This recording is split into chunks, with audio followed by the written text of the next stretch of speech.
ನಮಸ್ಕಾರ. ಶ್ರೀ ಟಿವಿ ನ್ಯೂಸ್ಗೆ ಸ್ವಾಗತ. ಈ ದಿನದ ಹೆಡ್ಲೈನ್ಸ್. ಮಕ್ಕಳ ಆರೋಗ್ಯ ರಕ್ಷಣೆಗಾಗಿ ತಪ್ಪದೆ ಪೋಲಿಯೋ ಹನಿ ಹಾಕಿಸಿ. ಜಿಲ್ಲಾ ಪಂಚಾಯತ್ ಸಿಇಒ ಮೋನಾ ರೋತ್. ನೀರಿಗೆ ಸಮಸ್ಯೆಯಾಗದಂತೆ ಮುಂಜಾಗ್ರತಾ ಕ್ರಮ ವಹಿಸಿ. ಪ್ರಕೃತಿ ವಿಕೋಪ ನಿರ್ವಹಣಾ ಜಿಲ್ಲಾ ಉಸ್ತುವಾರಿ ಸಚಿವರಾದ ಡಾಕ್ಟರ್ ಯತೀಂದ್ರ ಸಿದ್ದರಾಮಯ್ಯ ಸೂಚನೆ.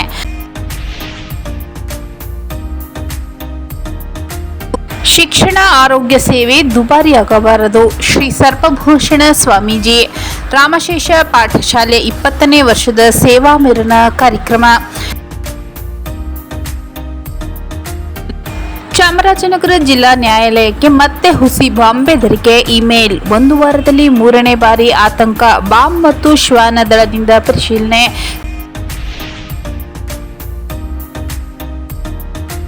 ಕಬಿನಿ ನೀರು ಸ್ಥಗಿತ. ಶಿಂಡನಪುರದಲ್ಲಿ ಕುಡಿಯುವ ನೀರಿಗೆ ಹಾಹಾಕಾರ.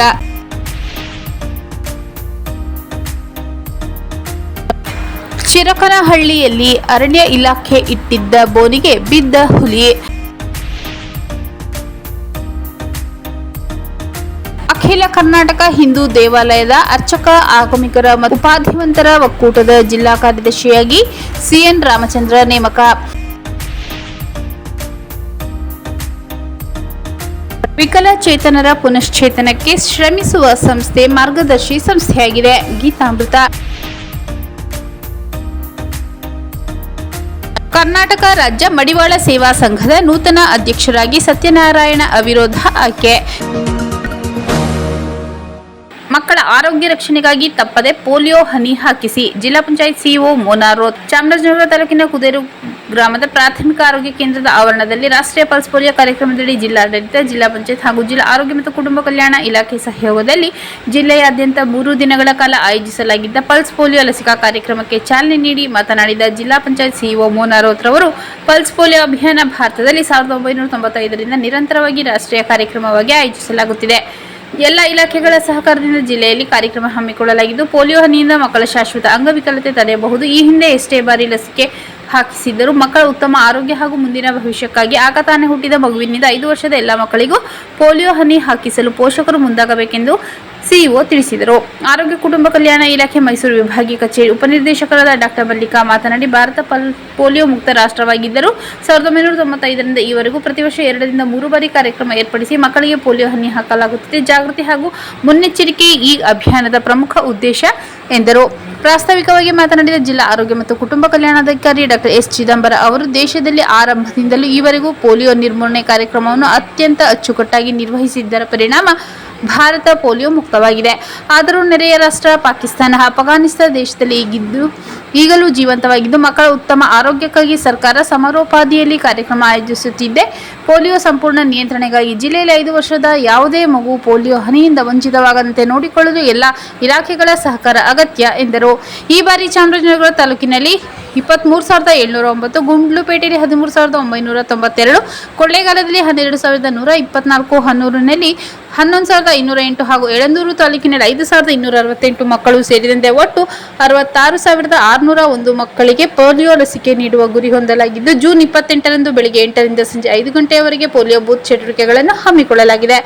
29ರಿಂದ ಜುಲೈ 1ರವರೆಗೆ ಮನೆ ಮನೆಗೆ ಭೇಟಿ ನೀಡಿ ಲಸಿಕೆ ಹಾಕಲಾಗುವುದು. ಬಸ್ ಹಾಗೂ ರೈಲ್ವೆ ನಿಲ್ದಾಣ, ಜನನಿಬಿಡ ಸ್ಥಳ ಸೇರಿದಂತೆ ಇತರ ಸ್ಥಳದಲ್ಲಿ ಮಕ್ಕಳಿಗೆ ಲಸಿಕೆ ಹಾಕಲು 23 ಟ್ರಾನ್ಸಿಟ್ ಬೂತ್ ಹಾಗೂ 5 ಮೊಬೈಲ್ ಬೂತ್ ಸಹ ತೆರೆಯಲಾಗಿದೆ ಎಂದು ತಿಳಿಸಿದರು. ಆರ್ಸಿಎಚ್ ಅಧಿಕಾರಿ ಡಾಕ್ಟರ್ ರಾಜೇಶ್ ಕುಮಾರ್, ತಾಲೂಕು ವೈದ್ಯಾಧಿಕಾರಿ ಶ್ರೀನಿವಾಸ್, ಕುದೇರ್ ಪ್ರಾಥಮಿಕ ಆರೋಗ್ಯ ಕೇಂದ್ರದ ವೈದ್ಯಾಧಿಕಾರಿ ಪೂರ್ಣಿಮಾ, ವಾರ್ತಾ ಇಲಾಖೆ ಸಹಾಯಕರಾದ ಸುರೇಶ್ ಕುಮಾರ್, ಆರೋಗ್ಯ ಇಲಾಖಾ ಲೆಕ್ಕಪತ್ರ ವ್ಯವಸ್ಥಾಪಕ ಹೇಮಂತ್ ಕುಮಾರ್, ಗ್ರಾಮ ಪಂಚಾಯತ್ ಅಭಿವೃದ್ಧಿ ಅಧಿಕಾರಿ ಗೋವಿಂದಯ್ಯ, ಅಂಗನವಾಡಿ ಮೇಲ್ವಿಚಾರಕರಾದ ಕಲಾವತಿ, ಗ್ರಾಮದ ಮುಖಂಡರಾದ ಅಶೋಕ್, ಮಧು, ರವಿ, ಪುಟ್ಟಶೆಟ್ಟಿ, ಆರೋಗ್ಯ ಇಲಾಖೆ ಅಧಿಕಾರಿ ಸೇರಿದಂತೆ ಸಿಬ್ಬಂದಿಗಳು ಕಾರ್ಯಕ್ರಮದಲ್ಲಿ ಉಪಸ್ಥಿತರಿದ್ದರು. ನೀರಿಗೆ ಸಮಸ್ಯೆಯಾಗದಂತೆ ಮುಂಜಾಗ್ರತಾ ಕ್ರಮ ವಹಿಸಿ. ಪ್ರಕೃತಿ ವಿಕೋಪ ನಿರ್ವಹಣಾ ಜಿಲ್ಲಾ ಉಸ್ತುವಾರಿ ಸಚಿವರಾದ ಡಾಕ್ಟರ್ ಯತೀಂದ್ರ ಸಿದ್ದರಾಮಯ್ಯ ಸೂಚನೆ. ಮೈಸೂರಿನ ಜಿಲ್ಲಾ ಪಂಚಾಯತ್ ಅಬ್ದುಲ್ ನಜೀರ್ ಸಾಬ್ ಸಭಾಂಗಣದಲ್ಲಿ ಚಾಮರಾಜನಗರ ಮತ್ತು ಮೈಸೂರು ಜಿಲ್ಲೆಗೆ ಸಂಬಂಧಿಸಿದಂತೆ ಕುಡಿಯುವ ನೀರಿನ ಸಮಸ್ಯೆ, ಕೃಷಿ, ಜಾನುವಾರುಗಳ ಮೇವು, ವಿಪತ್ತು ನಿರ್ವಹಣಾ ಸಂಬಂಧ ನಡೆದ ಸಭೆ ಅಧ್ಯಕ್ಷತೆ ವಹಿಸಿ ಮಾತನಾಡಿದ ಮೈಸೂರು ಚಾಮರಾಜನಗರ ಪ್ರಕೃತಿ ವಿಕೋಪ ನಿರ್ವಹಣಾ ಉಸ್ತುವಾರಿ ಸಚಿವರಾದ ಡಾಕ್ಟರ್ ಯತೀಂದ್ರ ಸಿದ್ದರಾಮಯ್ಯ ಅವರು ಚಾಮರಾಜನಗರ ಜಿಲ್ಲೆಗೆ ಸಂಬಂಧಿಸಿದಂತೆ ಮಳೆ, ಕೃಷಿ ಚಟುವಟಿಕೆ, ಕುಡಿಯುವ ನೀರು, ಜಾನುವಾರುಗಳ ಮೇವಿನ ಲಭ್ಯತೆ ಸೇರಿದಂತೆ ಇನ್ನಿತರ ವಿಷಯಗಳ ಕುರಿತು ಮಾಹಿತಿ ಪಡೆದ ಸಚಿವರು, ಜನರಿಗೆ ನೀರು ಒದಗಿಸುವುದು ಅತ್ಯಂತ ತುರ್ತು ಕೆಲಸ. ಕುಡಿಯುವ ನೀರಿಗೆ ಯಾವುದೇ ತೊಂದರೆಯಾಗದಂತೆ ಪೂರೈಸಬೇಕು. ಎಲ್ಲಿಯೂ ಸಹ ಯಾವುದೇ ಸಮಸ್ಯೆಗಳಾಗದಂತೆ ಅಧಿಕಾರಿಗಳು ಮುಂಜಾಗ್ರತಾ ಕ್ರಮ ತೆಗೆದುಕೊಳ್ಳಬೇಕೆಂದು ತಿಳಿಸಿದರು. ಚಾಮರಾಜನಗರ ಜಿಲ್ಲೆ ನಗರ ಪಟ್ಟಣ ಪ್ರದೇಶದಲ್ಲಿ ಅಮೃತ್ 2ರ ಯೋಜನೆಯಡಿ ಕೈಗೆತ್ತಿಕೊಂಡಿರುವ ಕುಡಿಯುವ ನೀರಿನ ಕಾಮಗಾರಿಯನ್ನು ವೇಗವಾಗಿ ಪೂರ್ಣಗೊಳಿಸಿ ನೀರು ಒದಗಿಸಬೇಕೆಂದು ಸಚಿವರು ಅಧಿಕಾರಿಗಳಿಗೆ ಸೂಚಿಸಿದರು.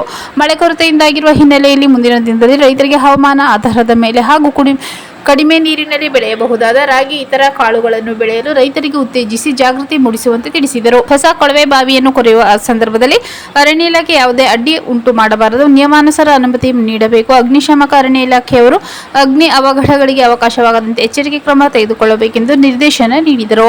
ಲೋಕಸಭಾ ಸದಸ್ಯರಾದ ಸುನಿಲ್ ಬೋಸ್ ಮಾತನಾಡಿ, ಹನೂರು ಭಾಗದಲ್ಲಿ ಕುಡಿಯುವ ನೀರಿನ ಸಮಸ್ಯೆ ಹೆಚ್ಚಾಗಿದ್ದು, ಅರಣ್ಯ ಪ್ರದೇಶದ ಜನವಸತಿ ಇರುವ ಸ್ಥಳದಲ್ಲಿ ಹೆಚ್ಚಿನ ತೊಂದರೆ ಇದ್ದು, ಜನರಿಗೆ ಶುದ್ಧ ಕುಡಿಯುವ ನೀರು ಒದಗಿಸಬೇಕು. ನೀರು ಸರಬರಾಜು ಮಾಡುವ ಮೊದಲು ಶುದ್ಧತೆ ಪರೀಕ್ಷೆಯಾಗಬೇಕೆಂದು ತಿಳಿಸಿದರು.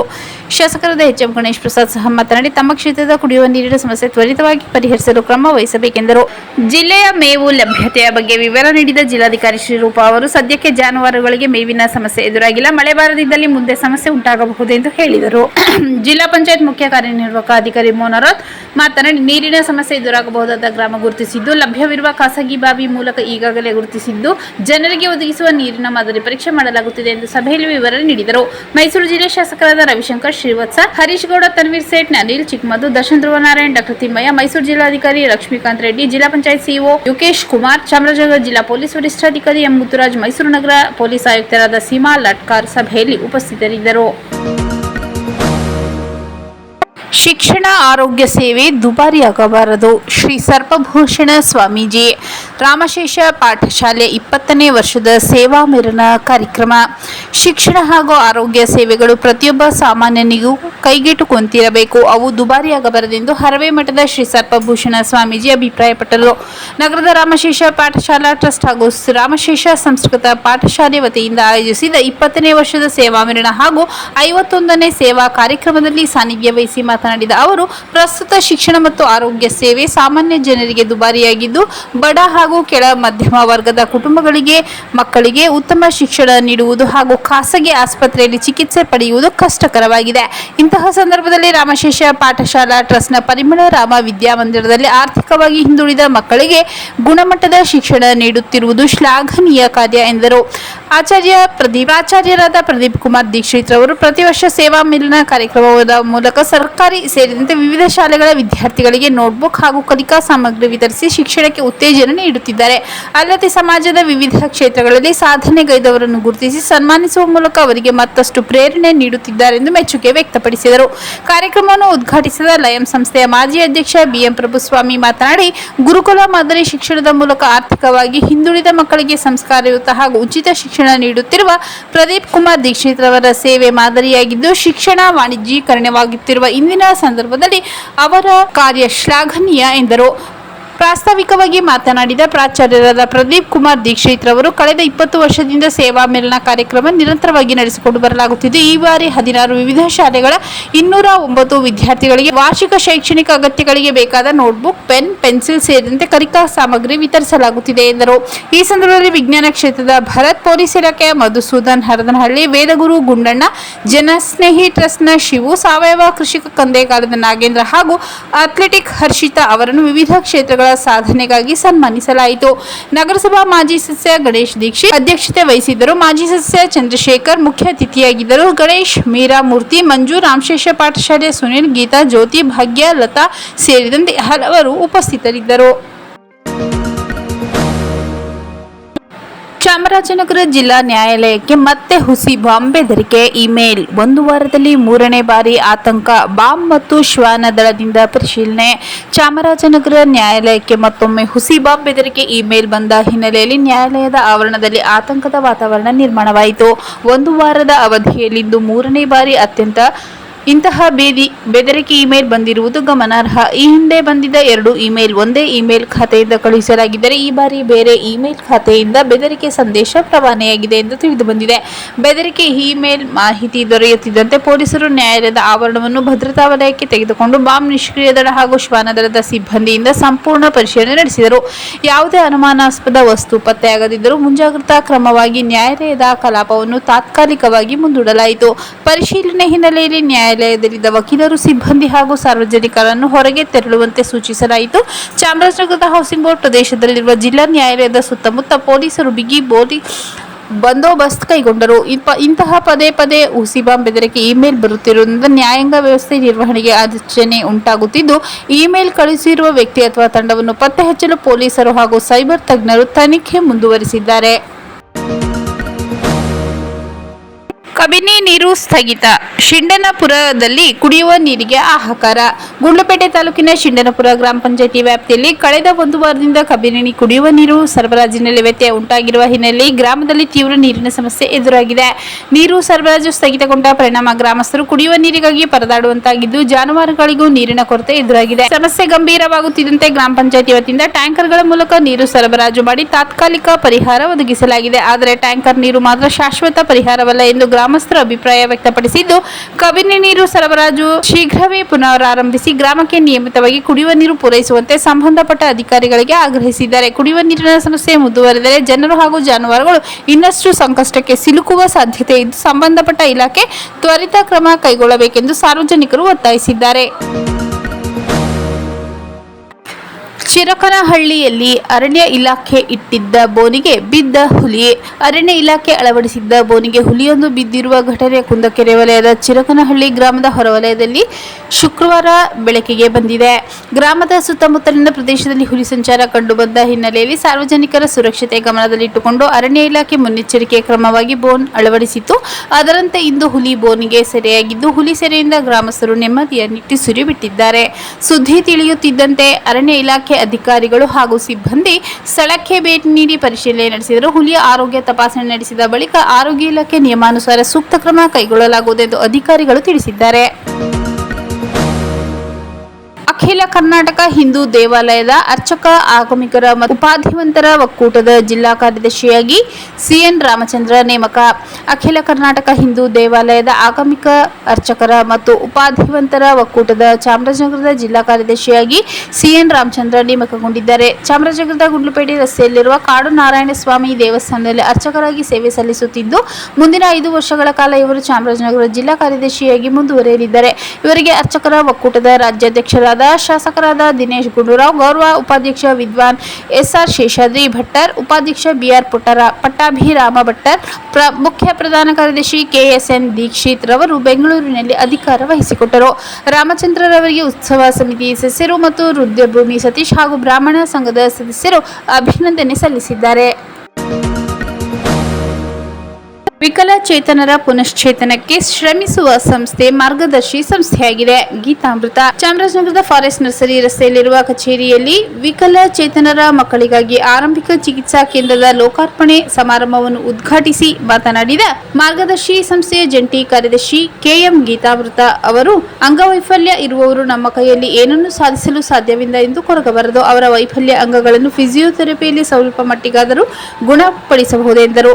ವಿಕಲಚೇತನ ಮಕ್ಕಳಿಗೆ ಆಟ ಆಡಿಸುವ ಮತ್ತು ವ್ಯಾಯಾಮ ಮಾಡುವುದನ್ನು ಕಲಿಸುವುದರ ಜೊತೆಗೆ ಜನಗಳ ಜೊತೆ ಬೆರೆತು ಮಾತನಾಡುವುದು ಕಲಿಸುತ್ತಿದೆ. ದಾನಿಗಳ ಸಹಾಯದಿಂದ ಮಕ್ಕಳಿಗೆ ಬೇಕಾಗುವ ಉಪಕರಣ ಮಾರ್ಗದರ್ಶಿ ಸಂಸ್ಥೆ ನೀಡಿದ್ದಾರೆ. ಮುಂದೆ ಮಕ್ಕಳನ್ನು ಕರೆತರಲು ವಾಹನ ಸೌಲಭ್ಯ ಕಲ್ಪಿಸಲಾಗುವುದೆಂದರು. ಸಂಸ್ಥೆ ಅಧ್ಯಕ್ಷರಾದ ವಿವಿ ಶಾಂತಲಕ್ಷ್ಮಿ ಕಾರ್ಯಕ್ರಮದ ಅಧ್ಯಕ್ಷತೆ ವಹಿಸಿ ಮಾತನಾಡಿ, ಯಾವುದೇ ಸಂಸ್ಥೆ ನಡೆಸಬೇಕಾದರೆ ದಾನಿಗಳು ಮುಂದೆ ಬರಬೇಕು. ಮಾರ್ಗದರ್ಶಿ ಸಂಸ್ಥೆಗೆ ಬೆಂಗಳೂರಿನ ನಿವೃತ್ತ ಬ್ಯಾಂಕ್ ಉದ್ಯೋಗಿಗಳು ಹಲವಾರು ರೀತಿಯಲ್ಲಿ ಸಂಸ್ಥೆ ಇಷ್ಟು ಎತ್ತರಕ್ಕೆ ಬೆಳೆಯಲು ಅವರ ಕೊಡುಗೆ ಬಹಳಷ್ಟಿದೆ. ಪ್ರತಿ ತಿಂಗಳು ವಿಕಲಚೇತನರ ಕುಟುಂಬಕ್ಕೆ ಧೈರ್ಯ ತುಂಬುವ ದೃಷ್ಟಿಯಿಂದ ಚಾಮರಾಜನಗರ ಜಿಲ್ಲೆಯ 5 ತಾಲೂಕಲ್ಲಿ ಬಡ ಕುಟುಂಬಕ್ಕೆ ಹಸು ಮತ್ತು ಕರು ದಾನವಾಗಿ ನೀಡುತ್ತಾ ಬಂದಿದೆ. ಇದುವರೆಗೆ ಜಿಲ್ಲೆಯ 97 ಕುಟುಂಬಗಳಿಗೆ ನೀಡಲಾಗಿದೆ. ಎಷ್ಟೋ ವಿಕಲಚೇತನ ಮಕ್ಕಳಿಗೆ ಫಿಸಿಯೋಥೆರಪಿ ಮಾಡಿಕೊಳ್ಳಲು ಕಷ್ಟವಾಗಿದ್ದು, ಅಂತಹ ಮಕ್ಕಳನ್ನು ಗುರುತಿಸಿ ನಮ್ಮ ಸಂಸ್ಥೆ ವತಿಯಿಂದ ಚಿಕಿತ್ಸೆ ನೀಡಲಾಗುತ್ತಿದೆ. ಚಿಕಿತ್ಸೆ ಪಡೆದ ಹಲವಾರು ಮಕ್ಕಳು ಗುಣಮುಖರಾಗಿದ್ದು, ಇದರ ಸದುಪಯೋಗವನ್ನು ವಿಕಲಚೇತನರು ಪಡೆದುಕೊಳ್ಳಬೇಕೆಂದರು. ಸಂಸ್ಥೆಯ ಪ್ರಾಜೆಕ್ಟ್ ಡೈರೆಕ್ಟರ್ ಕೆವಿ ರಾಜಣ್ಣ ಪ್ರಾಸ್ತಾವಿಕವಾಗಿ ಮಾತನಾಡಿ, ಮಾರ್ಗದರ್ಶಿ ಸಂಸ್ಥೆಯನ್ನು ಜಿಲ್ಲೆಯ ಇನ್ನೂ 4 ತಾಲೂಕು ಕೇಂದ್ರದಲ್ಲಿ ವಿಸ್ತರಿಸುವ ಪ್ರಯತ್ನ ನಡೆಯುತ್ತಿದೆ.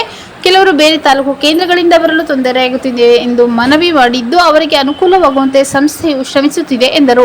ಕಾರ್ಯಕ್ರಮದಲ್ಲಿ ಆಡಳಿತ ಮಂಡಳಿ ಸದಸ್ಯರು ಚಲಂ, ಸಂಸ್ಥಾಪಕ ಸದಸ್ಯರಾದ ಎಚ್.ಜಿ. ಹೆಗ್ಡೆ, ಆಡಳಿತ ಮಂಡಳಿ ಸದಸ್ಯರಾದ ಮಮತಾ, ವಿಕಲಚೇತನ ಅಭಿವೃದ್ಧಿ ಶ್ರಮಿಸುತ್ತಿರುವ ಬೆಂಗಳೂರಿನ ಪದ್ಮನಾಭ್, ಸುಮಾರಾವ್, ರಜನಿರಾಮ್ ಕುಮಾರ್, ಅಶ್ವಿನಿ ಹಾಗೂ ವಿಶೇಷ ಅತಿಥಿಗಳಾಗಿ ಪದ್ಮಾವತಿ, ಸುಬ್ಬಲಕ್ಷ್ಮಿ, ವಿಜಯಲಕ್ಷ್ಮಿ, ಸ್ವಯಂ ಸೇವಕರಾದ Vivek, Nagabhushan, programme manager Abhishek, AC, ಹಿರಿಯ ಫಿಸಿಯೋಥೆರಪಿಸ್ಟ್ ಶ್ರೀನಿವಾಸ್ ಎನ್, ಕಿರಿಯ ಫಿಸಿಯೋಥೆರಪಿಸ್ಟ್ ರಾಜು ಎಂ, ಮಾರ್ಗದರ್ಶಿ ಸಂಸ್ಥೆ ಸಿಬ್ಬಂದಿ ವರ್ಗ ಹಾಜರಿದ್ದರು. ಕರ್ನಾಟಕ ರಾಜ್ಯ ಮಡಿವಾಳ ಸೇವಾ ಸಂಘದ ನೂತನ ಅಧ್ಯಕ್ಷರಾಗಿ ಸತ್ಯನಾರಾಯಣ ಅವಿರೋಧ ಆಯ್ಕೆ. ಕರ್ನಾಟಕ ರಾಜ್ಯ ಮಡಿವಾಳ ಸೇವಾ ಸಂಘದ ನೂತನ ಅಧ್ಯಕ್ಷರಾಗಿ ಸತ್ಯನಾರಾಯಣ ಅವಿರೋಧವಾಗಿ ಆಯ್ಕೆಯಾದರು. ಶನಿವಾರ ಬೆಳಗ್ಗೆ ಜಲದರ್ಶಿನಿ ಅತಿಥಿಗೃಹದಲ್ಲಿ ಸಭಾಂಗಣದಲ್ಲಿ ನಡೆದ ರಾಜ್ಯದ ವಿವಿಧ ಜಿಲ್ಲೆ ತಾಲೂಕುಗಳ ಮಡಿವಾಳ ಸಂಘದ ಅಧ್ಯಕ್ಷರು ಮತ್ತು ಪದಾಧಿಕಾರಿಗಳ ಸಭೆಯಲ್ಲಿ ಸತ್ಯನಾರಾಯಣ ಅವರನ್ನು ಕರ್ನಾಟಕ ರಾಜ್ಯ ಮಡಿವಾಳ ಸೇವಾ ಸಂಘದ ರಾಜ್ಯಾಧ್ಯಕ್ಷರಾಗಿ ಅವಿರೋಧವಾಗಿ ಆಯ್ಕೆ ಮಾಡಲಾಯಿತು. ಈ ಸಂದರ್ಭದಲ್ಲಿ ಮೈಸೂರು ಜಿಲ್ಲಾ ಮಡಿವಾಳ ಸಂಘದ ಗೌರವ ಕಾರ್ಯದರ್ಶಿ ಬಿ. ಕೇಶವ ಮಾತನಾಡಿ, ಈಗಾಗಲೇ ರಾಜ್ಯದಲ್ಲಿ ಅಸ್ತಿತ್ವದಲ್ಲಿರುವ ರಾಜ್ಯ ಮಟ್ಟದ ಮಡಿವಾಳ ಸಂಘಗಳ ಅಧ್ಯಕ್ಷರು ಮಡಿವಾಳ ಸಮುದಾಯದ ಸಮಸ್ಯೆಗಳಿಗೆ ಪರಿಹಾರ ಕಂಡುಕೊಳ್ಳಲು ವಿಫಲರಾಗಿದ್ದು, ಕೇವಲ ತಮ್ಮಗಳ ಸ್ವಾರ್ಥಕ್ಕಾಗಿ ಲೆಟರ್ ಹೆಡ್ಗಳಿಗೆ ಮಾತ್ರ ಅಧ್ಯಕ್ಷವಾಗಿ ಸೀಮಿತರಾಗಿದ್ದಾರೆ. ಇಡೀ ರಾಜ್ಯದಲ್ಲಿಂದು ಮಡಿವಾಳ ಸಮುದಾಯದರು ಶೈಕ್ಷಣಿಕವಾಗಿ, ಸಾಮಾಜಿಕವಾಗಿ, ಆರ್ಥಿಕವಾಗಿ ಮತ್ತು ರಾಜಕೀಯವಾಗಿ ತುಳಿತಕ್ಕೆ ಒಳಗಾಗಿದ್ದು, ಗ್ರಾಮಾಂತರ ಪ್ರದೇಶದಲ್ಲಿ ನಿರಂತರ ಶೋಷಣೆಗೆ ಒಳಗಾಗುತ್ತಿದ್ದಾರೆ. ಮಡಿವಾಳ ಸಮುದಾಯದ ವಿದ್ಯಾರ್ಥಿಗಳಿಗೆ, ನಿರುದ್ಯೋಗಿಗಳಿಗೆ ಮತ್ತು ವಿಶೇಷವಾಗಿ ಮಹಿಳೆಯರಿಗೆ ಸಮರ್ಪಕವಾದ ಸರ್ಕಾರದ ಸವಲತ್ತು ದೊರೆಯುತ್ತಿಲ್ಲ. ಈ ಕಾರಣದಿಂದ ರಾಜ್ಯ ಮಟ್ಟದ ಈ ಸಂಘಟನೆ ನೂತನವಾಗಿ ಅಸ್ತಿತ್ವಕ್ಕೆ ತರಲಾಗಿದ್ದು, ಮೈಸೂರಿನಲ್ಲಿ ಇದರ ಕೇಂದ್ರ ಕಚೇರಿ ಇರಲಿದ್ದು, ಈ ಭಾಗದ ಮಡಿವಾಳದ ಸಮುದಾಯದ ಕ್ಷೇಮಾಭಿವೃದ್ಧಿಗೆ ಈ ಸಂಘಟನೆ ಕಂಕಣಬದ್ಧವಾಗಿ ಕೆಲಸ ಮಾಡುತ್ತದೆ ಎಂದರು. ಈ ವೇಳೆ ರಾಜ್ಯದ ವಿವಿಧ ಜಿಲ್ಲೆ ತಾಲೂಕುಗಳಿಂದ ಬಂದ ಮಡಿವಾಳ ಸಮುದಾಯದ ಮುಖಂಡರು ಸಭೆಯಲ್ಲಿ ತಮ್ಮ ಅಭಿಪ್ರಾಯ ವ್ಯಕ್ತಪಡಿಸಿದರು. ಮೈಸೂರು ಜಿಲ್ಲಾ ಮಡಿವಾಳ ಸಂಘದ ಗೌರವಾಧ್ಯಕ್ಷ ಕೇಶವ್, ಮೈಸೂರು ಜಿಲ್ಲಾ ಕಾರ್ಯದರ್ಶಿ ಕೆಂಶೆಟ್ಟಿ, ಬೆಂಗಳೂರು ಗ್ರಾಮಾಂತರ ಜಿಲ್ಲಾಧ್ಯಕ್ಷರ ಶಿವಕುಮಾರ್, ರಾಜ್ಯ ಮಹಿಳಾ ಘಟಕ ಅಧ್ಯಕ್ಷೆ ಪ್ರಿಯಾ ರಮೇಶ್, ಮಡಿವಾಳ ಸಮುದಾಯದ ಹಿರಿಯ ಮುಖಂಡರಾದ ರವಿನಂದನ್, ಟಿ. ನರಸೀಪುರ ರಾಜು, ಕೆಆರ್ ನಗರ ತಾಲೂಕು ಅಧ್ಯಕ್ಷ ಸಿದ್ದನಕೊಪ್ಪಲು ಕುಮಾರ್, ಟೌನ್ ಅಧ್ಯಕ್ಷ ಕಟ್ಟೆಕುಮಾರ್, ಜಿಲ್ಲಾ ಉಪಾಧ್ಯಕ್ಷ ಬಿಎಸ್ಎನ್ಎಲ್ ಕೃಷ್ಣ, ಸಾಲಿಗ್ರಾಮ ತಾಲೂಕು ಅಧ್ಯಕ್ಷ ಹರ್ಷವರ್ಧನ್, ಹುಣಸೂರು ತಾಲೂಕು ಅಧ್ಯಕ್ಷ ರವಿ ಚಿಗಿಲ್ಕುಂದ, ಕಾರ್ಯದರ್ಶಿ ರಘು ಹೊಸರಾಮನಹಳ್ಳಿ, ನಂಜನಗೂಡು ತಾಲೂಕು ಅಧ್ಯಕ್ಷ ಡಾಕ್ಟರ್ ಚಂದ್ರು, ಕಾರ್ಯದರ್ಶಿ ಕೆಂಬಾಲ್ ಶ್ರೀರಾಮು, ಉಪಾಧ್ಯಕ್ಷ ಸ್ವಾಮಿ ಅಡಕನಹಳ್ಳಿ ಉಂಡಿ, ಗೌರವಾಧ್ಯಕ್ಷ ಮೆರುವನಹಳ್ಳಿ ಮಹದೇವ್ ಶೆಟ್ಟಿ ಸೇರಿದಂತೆ ಇತರ ತಾಲೂಕು ಅಧ್ಯಕ್ಷರು ಮತ್ತು ಮುಖಂಡರು ಹಾಜರಿದ್ದರು. ಮತ್ತೊಮ್ಮೆ ಮುಖ್ಯಾಂಶಗಳು. ಮಕ್ಕಳ ಆರೋಗ್ಯ ರಕ್ಷಣೆಗಾಗಿ ತಪ್ಪದೆ ಪೋಲಿಯೋ ಹನಿ ಹಾಕಿಸಿ, ಜಿಲ್ಲಾ ಪಂಚಾಯತ್ ಸಿಇಒ ಮೋನಾರೋತ್. ನೀರಿಗೆ ಸಮಸ್ಯೆಯಾಗದಂತೆ ಮುಂಜಾಗ್ರತಾ ಕ್ರಮ ವಹಿಸಿ, ಪ್ರಕೃತಿ ವಿಕೋಪ ನಿರ್ವಹಣಾ ಜಿಲ್ಲಾ ಉಸ್ತುವಾರಿ ಸಚಿವರಾದ ಡಾಕ್ಟರ್ ಯತೀಂದ್ರ ಸಿದ್ದರಾಮಯ್ಯ ಸೂಚನೆ.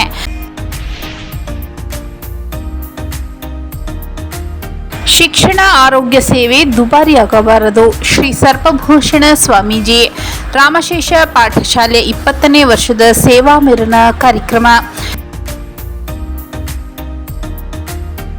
ಚಾಮರಾಜನಗರ ಜಿಲ್ಲಾ ನ್ಯಾಯಾಲಯಕ್ಕೆ ಮತ್ತೆ ಹುಸಿ ಬಾಂಬ್ ಬೆದರಿಕೆ. ಇಮೇಲ್. 1 ವಾರದಲ್ಲಿ 3ನೇ ಬಾರಿ ಆತಂಕ. ಬಾಂಬ್ ಮತ್ತು ಶ್ವಾನ ದಳದಿಂದ ಪರಿಶೀಲನೆ.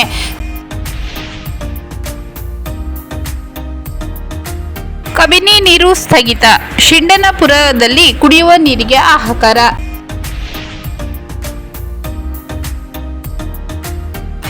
ಚಿರಕನಹಳ್ಳಿಯಲ್ಲಿ ಅರಣ್ಯ ಇಲಾಖೆ ಇಟ್ಟಿದ್ದ ಬೋನಿಗೆ ಬಿದ್ದ ಹುಲಿ. ಅಖಿಲ ಕರ್ನಾಟಕ ಹಿಂದೂ ದೇವಾಲಯದ ಅರ್ಚಕ ಆಗಮಿಕರ ಮತ್ತು ಉಪಾಧಿವಂತರ ಒಕ್ಕೂಟದ ಜಿಲ್ಲಾ ಕಾರ್ಯದರ್ಶಿಯಾಗಿ ಸಿಎನ್ ರಾಮಚಂದ್ರ ನೇಮಕ. ವಿಕಲಚೇತನರ ಪುನಶ್ಚೇತನಕ್ಕೆ ಶ್ರಮಿಸುವ ಸಂಸ್ಥೆ ಮಾರ್ಗದರ್ಶಿ ಸಂಸ್ಥೆಯಾಗಿದೆ. ಗೀತಾಮೃತ. ಕರ್ನಾಟಕ ರಾಜ್ಯ ಮಡಿವಾಳ ಸೇವಾ ಸಂಘದ ನೂತನ ಅಧ್ಯಕ್ಷರಾಗಿ ಸತ್ಯನಾರಾಯಣ ಅವಿರೋಧ ಆಯ್ಕೆ.